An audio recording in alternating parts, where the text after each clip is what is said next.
there's always this fear and threat, right? Of what would happen to this region if you have different sections of countries, parts of countries that could have some sort of autonomy.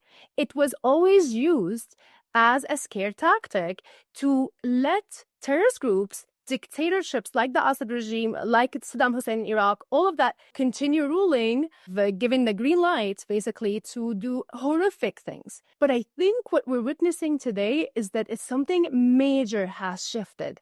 When we see the acknowledgement of south of Yemen, because in south of Yemen, like you mentioned, Nirvana, and like Dr. Faris, and like Bob Silverman also mentioned, and you then, that you have a better governing system. And for the first time, and I think that's the same thing in Somaliland, instead of allowing failed states, because Yemen is a failed state, Somalia is a failed state. You have a horrific situation. And what we've been preventing is to have those people to basically, you're all doomed. You all have to suffer under this failed state, because how dare we acknowledge that there is a group, that there is a government, that there is a side within your country that is actually doing better, that actually has hope, that could actually have a better future for millions of people who live there, right? It's opening the road for looking at the people and individuals and communities in the entire Middle East as people who deserve to have a better future, despite the fact that they're born under a specific border, right? That was created not so long ago by agreement, Sykes-Picot, and that could actually potentially help the entire Middle East, step by step.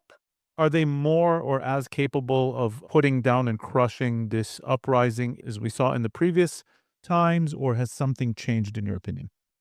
No, they're definitely weaker. They're on life support. They have been on life support for a while. But as I said, the combination of factors of the economic collapse and the alliance of America and Israel and the internal pressures that they have, they call them a paper tiger. So even, they used to chant, we're going to death to Israel, death to America, we're going to destroy Israel. And during the 12-day war, you realized how incompetent they were.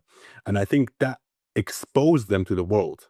It exposed that they're incompetent, they're uneducated. All they can do is to kill their own civilians. And people saw that. The Iranian people inside Iran saw that. They realized how truly incompetent they are. So I think that also gave a lot of confidence to people. So I think the Islamic Republic is on life support. No, I don't think the protests can be stopped because, as I said, the police and the army are slowly joining the people. And we have American backing.